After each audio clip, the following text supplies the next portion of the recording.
Dear students, my name is Nidhi Singh. I am from Tata Institute of Social Sciences, Hyderabad.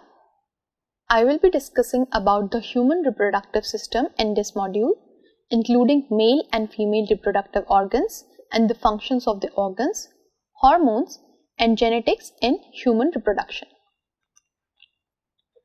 Human reproductive system is the system by which humans reproduce and bear live offsprings. Provided all organs are present, normally constructed, and functioning properly, the essential features of human reproductions are liberation of an ovum or egg at a specific time in the reproductive cycle, 2. Internal fertilization of the ovum by spermatozoa or sperm cells, 3. Transport of the fertilized ovum to the uterus or womb, 4. Implantation of the blastocyst, the early embryo developed from the fertilized ovum in the wall of the uterus, 5. Formation of a placenta and maintenance of the unborn child during the entire period of gestation, 6. Birth of the child and expulsion of the placenta, and 7th, suckling and care of the child with an eventual return of the maternal organs to virtually their original state. For this biological process to be carried out, certain organs and structures are required in both the male and the female. The source of the ova, the female germ cell, is the female ovary. That of spermatozoa, the male germ cell, is the testis. In females, the two ovaries are situated in the pelvic cavity. In males, the two testes are enveloped in a sac of skin, the scrotum, lying below and outside the abdomen. Besides producing the germ cells or gametes, the ovaries and testes are the source of hormones that cause full development of secondary sexual characteristics and also the proper functioning of reproductive tracts. These tracts comprise the fallopian tubes, the uterus, the vagina, and associated structures in females and the penis, the sperm channel, epididymis, ductus deferens, and ejaculatory ducts and other related structures and glands in males. The function of the fallopian tube is to convey an ovum which is fertilized in the tube to the uterus where gestation takes place. The function of the male ducts is to convey spermatozoa from the testis, to store them, and when ejaculation occurs, to eject them with secretions from the male glands through the penis. Ovum or egg. The gamete produced by the female is called the egg or ovum. The human egg or ovum is one of the largest cells in the human body. That said, it is still very small and measures approximately 0.12 millimeter in diameter. You would need 9 eggs to reach a millimeter in length, and if you laid 100 of them side by side, they would sit on a line just 12 millimeter, that is 1.2 centimeter long. Eggs are produced in the ovaries, which are normally situated towards the back of a woman's abdomen below the kidneys. The eggs developed from tiny cells inside the ovaries, going through various stages of development known as oogenesis until they are released once a month during ovulation. Usually, each ovary takes turns releasing eggs every month. However, if one ovary is absent or dysfunctional, then the other ovary continues to provide eggs to be released. A woman is born with approximately 5 lakh potential eggs or follicles in each ovary. From birth onwards, she will not produce any more. In fact, the number of eggs will steadily decline over her lifetime and be absorbed back into the body in a process known as atresia.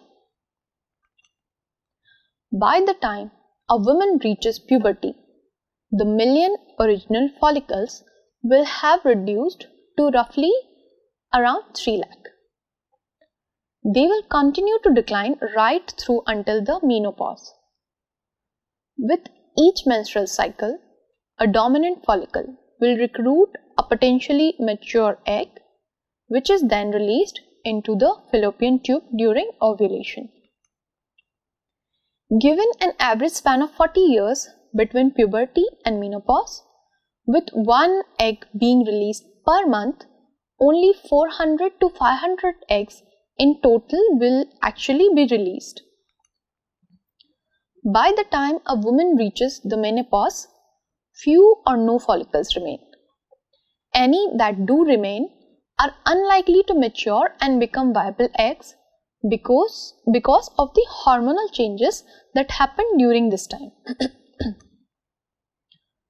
About 1% of women will experience premature menopause or premature ovarian failure, meaning that they will run out of eggs well before the age of menopause, sometimes when they are still teenagers. This is one of the reasons why otherwise healthy women need egg donation. At the beginning of each menstrual cycle, a group of 10 to 20 primary follicles begin to develop under the influence of follicle stimulating hormone FSH. By around day 9 of the cycle, only one healthy follicle normally remains, with the rest having degenerated. On approximately day 14 of the cycle, a surge of luteinizing hormone LH occurs, which causes the mature follicle to ovulate approximately 24 to 36 hours later. To donate eggs, a donor is stimulated with a synthetic version of the naturally produced hormone follicle stimulating in order to encourage the growth of the whole group of 10 to 20 follicles. This encourages all of the eggs to develop to the same stage of maturity as the one egg that would normally be released. Rather than let nature take its course, ovulation is triggered by medication and the eggs are surgically removed 36 hours later and placed in a dish in an incubator ready for fertilization. Egg quality means how capable an egg is of being fertilized and going through the developmental stages to form a viable embryo. This largely depends on two factors: the number of chromosomes present within the egg and the energy supply of the egg. As both of these factors tend to reduce over time, age is one of the biggest factors affecting egg quality in a woman, with the quality gradually declining as she gets older. This is the main reason that egg donors need to be below 35 years of age, the age when the egg quality begins to reduce. Other factors that affect egg quality are lifestyle issues such as smoking, drinking, drugs, medical or otherwise, and general health. Spermatozoa or sperm. Sperm is the male reproductive cell and is derived from the Greek word sperma, meaning seed. Sperm cells are the male gametes, the cell that fuses with another cell during fertilization. The average man produces more than 1000 sperm cells every single second, and they need around 9 to 10 weeks for their full development and maturation. In contrast, a woman has already got all of her egg cells present at the time of her birth.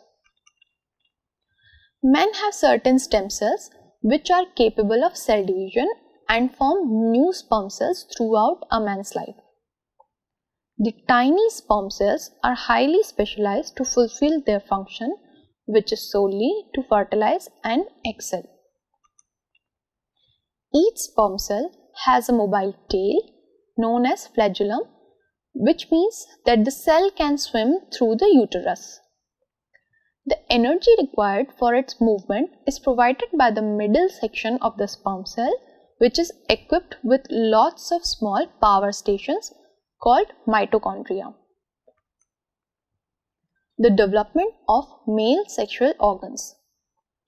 The two testicles of a man are separated by connective tissue into several hundred lobules called germinal or seminiferous epithelium.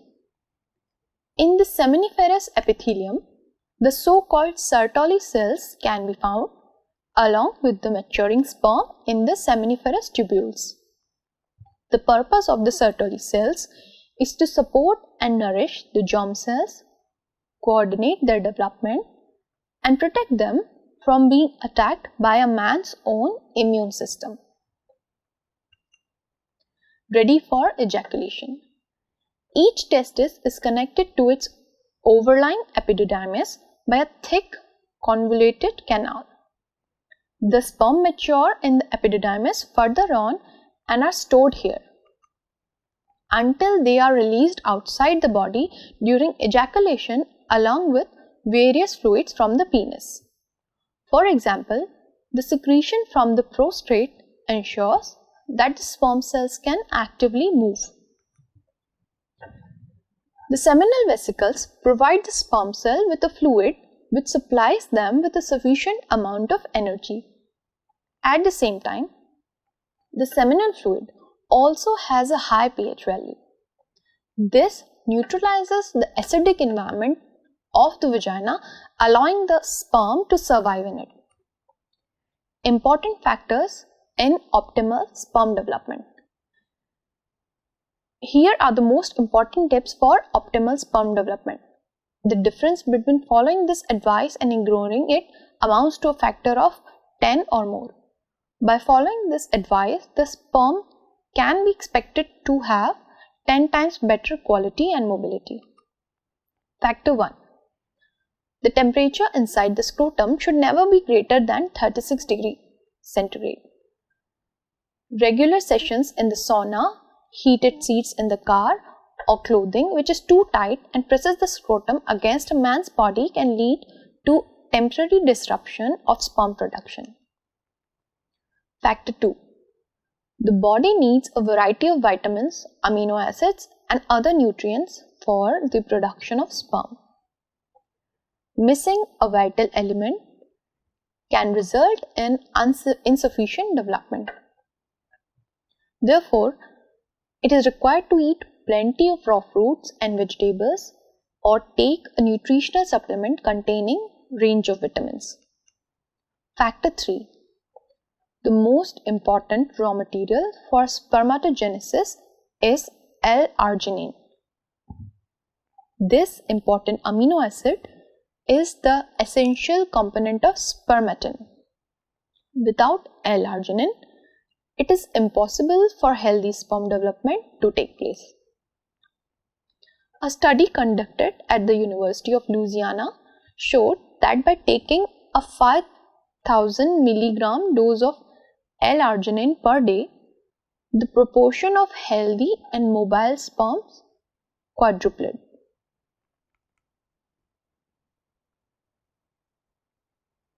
Highly dosed L-arginine products are often marketed as treatment for erectile dysfunction because they promote blood circulation in all blood vessels, including in the spongy tissue of the penis. Vagina. It is a sheath-like structure.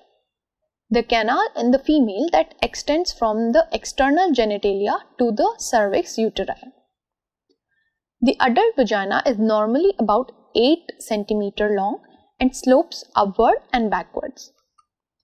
Internally, the bladder is in front of the vagina and the rectum in the back.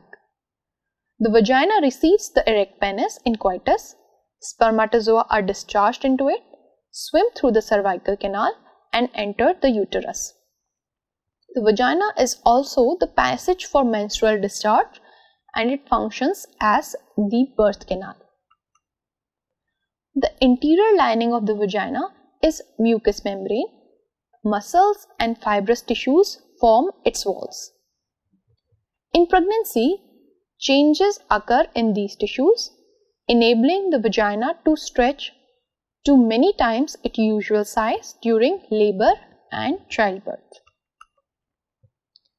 In a virgin, the opening of the vagina is usually but not necessarily partially closed by a membrane, the hymen. Usually, the hymen breaks at first intercourse. Occasionally, it ruptures during physical exercise. The vagina is a passage for the insertion of the penis, for reception of semen, and for the discharge of the menstrual flow. It also serves as the birth canal. Uterus. A hollow pear-shaped organ that is located in a woman's lower abdomen between the bladder and the rectum. The narrow lower portion of the uterus is the cervix, also called the neck of the uterus. The broader upper part is the corpus, which is made up of 3 layers of tissue. In women of childbearing age, the inner layer, endometrium, of the uterus goes through a series of monthly changes known as menstrual cycle. Each month, endometrial tissue grows and thickens in preparation to receive a fertilized egg. Menstruation occurs when this tissue is not used, disintegrates, and passes out through the vagina. The middle layer, myometrium of the uterus, is muscular tissue that expands during pregnancy to hold the growing fetus and contracts during labor to deliver the child. The outer layer, parametrium, also expands during pregnancy and contracts thereafter. Fallopian tubes. These tubes bear the name of Gabriele Fallopi, Italian physician and surgeon. The fallopian tubes, also known as uterine tubes or salpinges, are 2 very fine tubes lined with ciliated epithelia leading from the ovaries of female mammals into the uterus via uterotubal junction. Penis. The external male organ of urination and copulation. The body of the penis consists of 3 cylindrical shaped masses of erectile tissue which run the length of the penis. 2 of the masses lie alongside each other and end behind the head of the penis. The third mass lies underneath them. This latter mass contains the urethra.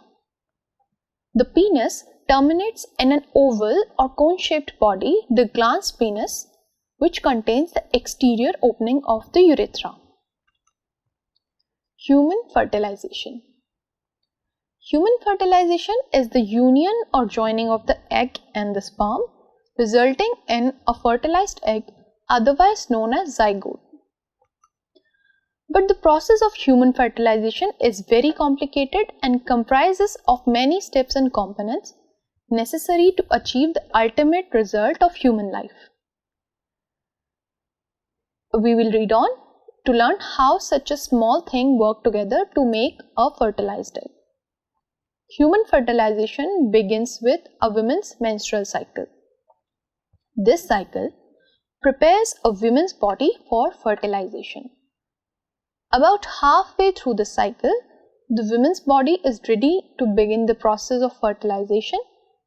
It is at this point that an egg cell is released or ovulated into the fallopian tube. Inside this fallopian tube, fertilization will take place. During intercourse, a man can ejaculate or release semen into a woman's vagina. There are up to 150 million sperms in the semen in a single ejaculation. The sperm travels to fallopian tube to meet the egg. However, the sperm has some big challenges ahead to complete this journey. For instance, the sperm has to complete this journey within 12 to 48 hours of the egg being ovulated, or else they will die. About 85% of the sperm are not properly structured for travel. This leaves only about 15% of the sperm to complete the journey to the egg. The remaining sperm will follow chemical signals given by the vagina and cervix, the opening of the uterus. The chemical signals will guide the sperm through the cervical mucus and up the lining of the uterus. The uterus is also known as the womb, and it is where the baby will develop after fertilization. Only about 1,000 sperms are left. After the sperm makes it through the uterus, they face the challenge of picking the correct fallopian tube. There are 2 fallopian tubes and only one contains the egg. The sperm that chooses the correct fallopian tube will finally reach the egg. This process from ejaculation to the remaining sperm reaching the egg takes about 20 minutes. At this point, there is only a few dozen sperm left that actually make it to the egg. The remaining sperm begins to surround the egg and the race to be the first and only sperm to actually fertilize the egg. Development of the blastocyst. Between 5 and 8 days after the fertilization, the blastocyst attaches to the lining of the uterus, usually near the top.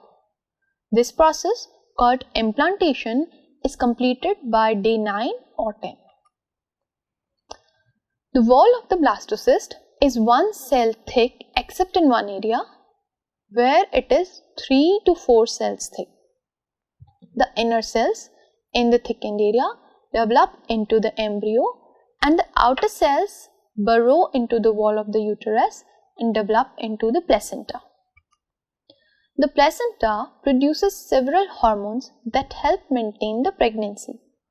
For example, the placenta produces human chorionic gonadotropin, which prevents the ovaries from releasing eggs and stimulates the ovaries to produce estrogen and progesterone continuously. The placenta also carries oxygen and nutrients from the mother to the fetus and waste materials from fetus to mother. Some of the cells from the placenta develop into an outer layer of membranes, chorion, around the developing blastocyst. Other cells develop into an inner layer of membranes, amnion, which form the amniotic. When the sac is formed by about day 10 to 12, the blastocyst is considered an embryo. The amniotic sac fills with clear liquid, amniotic fluid, and expands to envelop the developing embryo which floats within it. Development of an embryo. The next stage in development is the development of an embryo which develops within the amniotic sac under the lining of the uterus on one side. This stage is characterized by the formation of most internal organs and external body structures. Most organs beginning to form about 3 weeks after fertilization, which equals 5 weeks of pregnancy. Because doctors date pregnancy from the first day of the woman's last menstrual period, which is typically 2 weeks before the fertilization.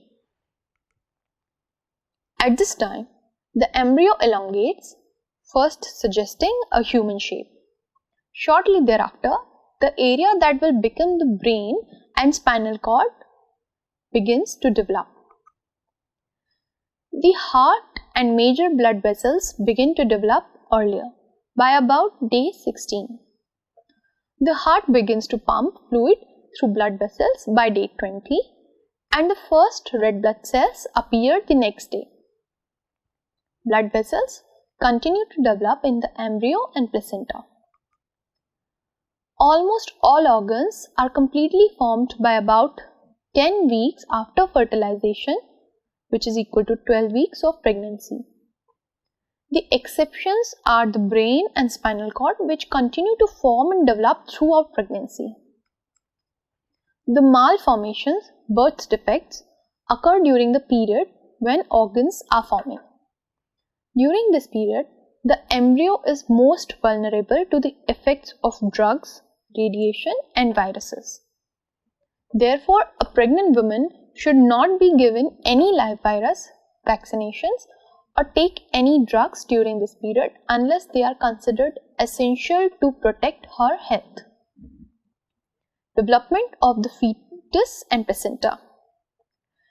At the end of 8th week after fertilization, the embryo is considered a fetus. During this stage, the structures that have already formed grow and develop. The following are markers during pregnancy. By 12 weeks of pregnancy, the fetus fills the entire uterus. By 14 weeks of pregnancy, the sex can be identified. By about 16 to 20 weeks, typically the pregnant woman can feel the fetus moving. Women who have been pregnant before typically feel movements about 2 weeks earlier than women who are pregnant for the first time. By about 24 weeks, the fetus has a chance of survival outside the uterus. The lungs continue to mature until near the time of delivery. The brain accumulates new cells throughout pregnancy and the first year of life after birth. Pregnancy. As the placenta develops, it extends tiny hair-like projection, villi, into the wall of the uterus. The projections branch and rebranch in a complicated tree-like arrangement. This arrangement greatly increases the area of contact between the walls of the uterus and the placenta so that more nutrients and waste materials can be exchanged. The placenta is fully formed by 18 to 20 weeks but continue to grow throughout pregnancy. The first trimester, the first 12 weeks, little is visible. In the second trimester, 13 to 27 weeks, the waistline is rapidly growing, the abdomen becomes noticeably pregnant. The third trimester, 28 to 40 weeks, the body expands rapidly and the womb enlarges and presses against the diaphragm. Labor and birth process. Labor is defined as contractions in cervical change. When the contractions of labor begin, the walls of the uterus start to contract. They are stimulated by the release of pituitary hormone oxytocin. The contractions cause the cervix to widen and begin to open. As labor progresses, the amniotic sac can rupture, causing a slow or fast gush of fluids. Labor usually begins within a 24-hour period after the amniotic sac has ruptured. As contractions become closer and stronger, the cervix will gradually start to dilate.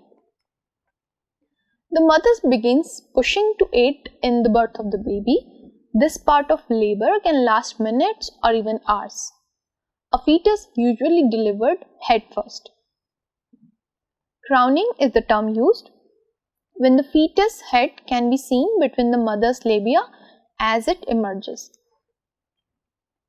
The amniotic fluid is drained and the baby is delivered. After the baby is born, the umbilical cord is clamped and cut and the baby is looked over by a doctor or nurse. That was human reproductive system and its functions, showing various stages from conception to childbirth in human beings. This is the prolongation of module Reproductive Health and Technology in the context of development from fertility paper. In conclusion, we can say that good reproductive health includes rights of men and women to be informed of and to have access to safe, effective, affordable and acceptable methods of fertility regulation of their choice and the right of access to appropriate healthcare services that will enable women to go safely through pregnancy and childbirth and provide couples with the best chance of having a healthy infant.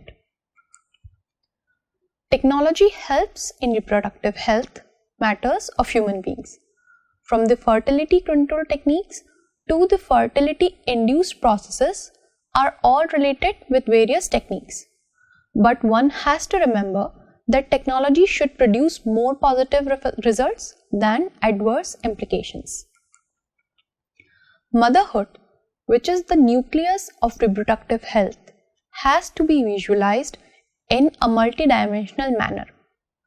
The empowerment of women, which is the main concern, has to be protected and should get equal participation in this process. Now, the contraceptive methods have improved and are more user-friendly to women. Similarly, media could pave the way for better spousal communication so that more couples utilize better maternal health care services according to their choice. Caesarean delivery, also known as C-section, is a surgical procedure used to deliver a baby through an incision in the mother's abdomen and a second incision in the mother's uterus. C-section deliveries have to be performed under prescribed medical conditions only. The technology development for the betterment of maternal health have been converted into a convenient option irrespective of its implications.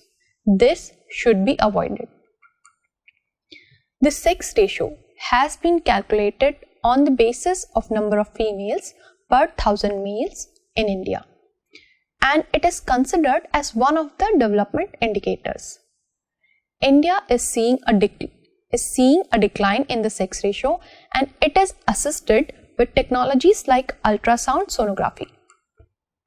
Declining sex ratio is a silent emergency, but the crisis is real and its persistence has profound and frightening implications for society and the future of mankind. A surrogacy arrangement or surrogacy agreement is the carrying of a pregnancy for intended parents. Here, both husband and wife provide their sperm and egg respectively, and the fetus will grow in the womb of other person. Surrogacy clinics accept this by looking at the monetary benefits but ignore its detrimental health aspects on the surrogate mothers. This practice is now mostly related to celebrity couples who can afford spending money rather than spending their precious time to bear pregnancy. MNCs are now providing facility related to egg freezing facility for their women employees.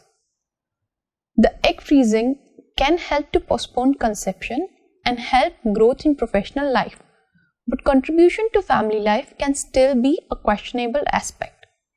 Humans still depend on nature and follow certain natural norms. MNC should plan alternative strategies like to provide crèche facility near to work, a helper or nanny who can take care of the child, and incentives like maternal and paternal leave. Before implementing new technological services, clear understanding of its effect is needed.